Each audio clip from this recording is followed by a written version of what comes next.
Welcome kids YuviSharma channel. Hello, kids. Let's learn some exciting words that begin with the letter P.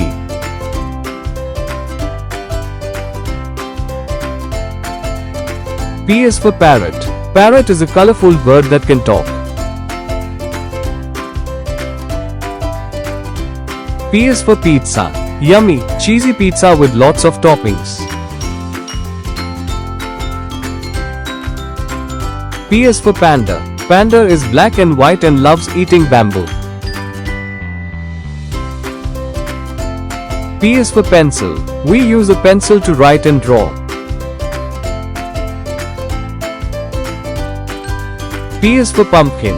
It's big, round, and orange. P is for peacock. Peacock is a colorful bird and he loves to dance in the rain. Let's learn again. Parrot, pizza, panda,